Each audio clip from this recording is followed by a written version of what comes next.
नमस्कार। कौशल योग के आज की इस कड़ी में ईश्वर कृष्ण द्वारा रचित सांख्य कारिका के 39वें कारिका की चर्चा करेंगे। इस कारिका में वे कहते हैं, सूक्ष्मा माता पितृजा सह प्रभूते स्त्रिधा विशेषा स्यु सूक्ष्मास्तेषां नियता माता पितृजा निवर्तन्ते। तो आइए हम लोग इसके अर्थ को समझने का प्रयास करें। वे कहते हैं कि सूक्ष्मा माता पितृजा सह। सूक्ष्म का मतलब यहाँ पर उनके है सूक्ष्म शरीर का। वे कहते हैं कि 3 प्रकार की सृष्टि है। तो सबसे पहली तो सूक्ष्म यानी कि यह सूक्ष्म शरीर है, जिसे सूक्ष्म शरीर के रूप में कहते हैं, जिसे आप सटल बॉडी कहते हैं, और हमारी सांख्य कारिका के भाषा में इसे लिंग शरीर भी कहते हैं। तो सूक्ष्म हो गया। फिर कहते हैं माता पितृजाह। तो माता और पिता, जाह माता पिता से उत्पन्न। तो एक तो लिंग शरीर हो गया। लिंग शरीर माता पिता से उत्पन्न नहीं है, इसका मतलब, क्योंकि वे दूसरी शरीर के लिए कह रहे हैं कि माता पितृजाह यानी माता पिता से उत्पन्न एक शरीर है। तो एक तो लिंग शरीर हो गया और दूसरा माता पिता से उत्पन्न शरीर हो गया। तो सूक्ष्मा माता पितृजा सह, इसके साथ है प्रभूतय स्त्रिधा। प्रभूतय का मतलब ये जो भूत है पंचभूत है, जैसे वृक्ष हो गया, पहाड़ हो गया, पानी हो गया, नदी हो गया, जंगल हो गया, ये सब प्रभूतय वाली सृष्टि में आते हैं। तो कहते हैं प्रभूतय स्त्रिधा यानी कि ये 3 प्रकार की है। कौन कौन सी? एक तो लिंग शरीर सूक्ष्म शरीर, दूसरा माता पिता के द्वारा उत्पन्न शरीर जिसे आप स्थूल शरीर कह सकते हैं, और तीसरा यह जो सांसारिक सृष्टि है, यह जो कुछ भी है, आप मिट्टी, पानी, अग्नि, वायु, वृक्ष, आकाश, पहाड़, जो कुछ भी आप देख रहे हैं, यह सब तीसरे प्रकार की हो गई। और ये तीसरे प्रकार वाली कह रहे हैं कि विशेषाह यानी कि यह स्थूल है, स्यु ऐसा कहा जाता है। फिर वो कहते हैं कि सूक्ष्मास्तेषां नियता। सूक्ष्मा यानी यह सूक्ष्म शरीर या लिंग शरीर, तेषाम इनमें से, इन तीनों में से जो सूक्ष्म शरीर है, वे कहते हैं कि नियता। नियता का मतलब कि यह हमेशा के लिए है, यह आप यूँ कह सकते हैं कि इटर्नल है, यह सार्वकालिक है। माता पितृजाह निवर्तन्ते, और जो माता पिता के द्वारा जो प्रदत्त शरीर है, जो स्थूल शरीर है, वह निवर्तन्ते यानी विनष्ट होने वाला है। आइए अब हम लोग अच्छी तरह से इसको और समझने का प्रयास करें।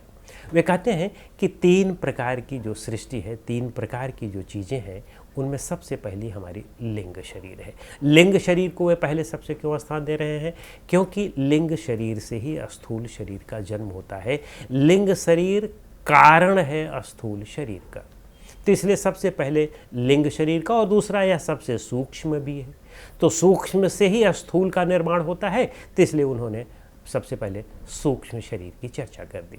सूक्ष्म शरीर को हमारे यहाँ सांख्य दर्शन में और योग दर्शन में क्या कहते हैं? ये कहते हैं कि जो प्रकृति के 24 तत्व हैं, उन प्रकृति के 24 तत्वों में जो 18 तत्व हैं, उन 18 तत्वों से जो निर्मित होता है उसे सूक्ष्म शरीर कहते हैं। वे 18 तत्व कौन कौन से हैं?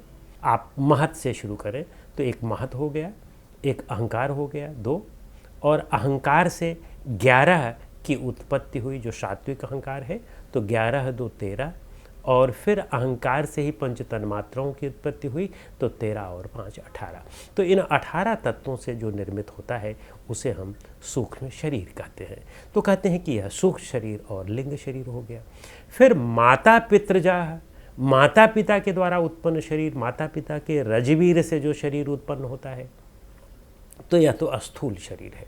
तो माता पिता के रजवीर से जो हमारा शरीर उत्पन्न होता है, वह तो माता पिता का दिया हुआ है ना। तो उस शरीर से, उस शरीर की भी चर्चा कर रहे हैं, तो वह स्थूल शरीर हो गया।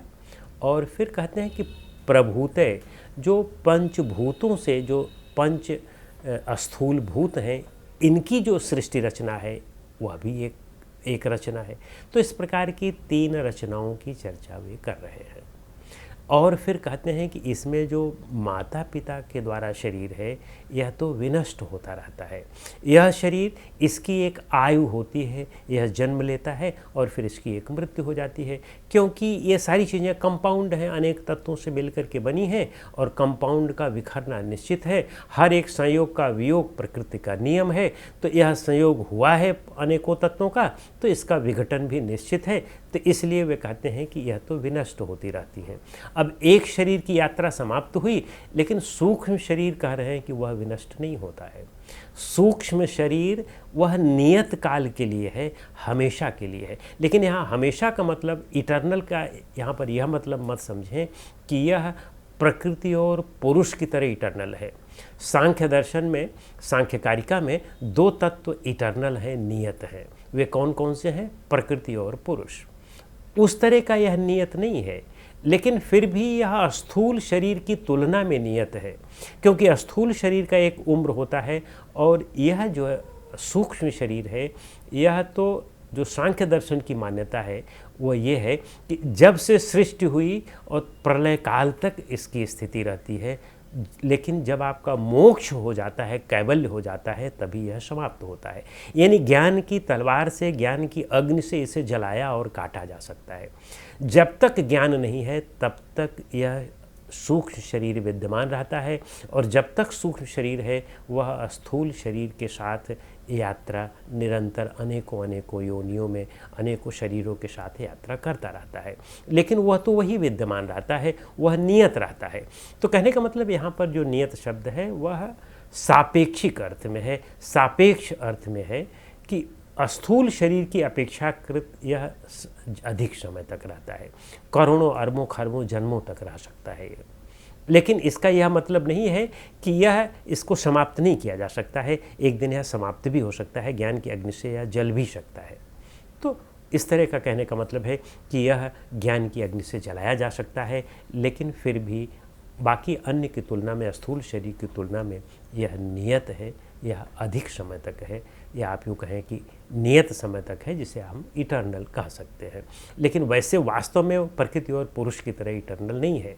प्रकृति और पुरुष को, इनको कहीं न तो ज्ञान की अग्नि से जलाया जा सकता है और न तो कहीं ज्ञान के गुण से इसको समाप्त किया जा सकता है। ये तो इटर्नल, इनको रहना ही रहना है। तो इनके इस कारिका में यह कहने का मतलब है कि तीन प्रकार की जो हमारी शक्तियाँ हैं, तीन प्रकार की जो शरीर है, एक तो माता पिता के रजवीर द्वारा उत्पन्न शरीर, दूसरा सूक्ष्म शरीर, और तीसरा यह जो पांचों पंचभूतों का जो है सृष्टि है। इन तीन प्रकारों में से कि जो सूक्ष्म शरीर है वह नियत काल तक है, सूक्ष्म शरीर वह सार्वकालिक है, वह अधिक समय तक हमारे साथ रहता है, वह अधिक समय तक उसकी सत्ता रहती है। लेकिन माता पिता के द्वारा दिया शरीर, उसकी एक उम्र होती है 100-150 साल, या जो भी 50 साल, 100 साल, 70 साल, 80 साल, 150 साल, जो भी जीवित रहता है, बस उतने के बाद फिर वह उसकी यात्रा समाप्त हो जाती है। फिर वही सूक्ष्म शरीर, आत्मा सूक्ष्म शरीर के साथ दूसरी शरीर में संसरण करता है। तो लेकिन उसकी सत्ता फिर दूसरी शरीर में भी बनी रहती है। जब तक उसे ज्ञान होकर के कैवल्य नहीं हो जाता, तब तक सूक्ष्म शरीर की सत्ता बनी रहती है। इस कारिका में वे यह कहना चाहते हैं। तो इस तरह से इस कारिका के विषय में इतना ही। अगली कारिका के लिए हम लोग अगली कड़ी में मिलते हैं। नमस्कार।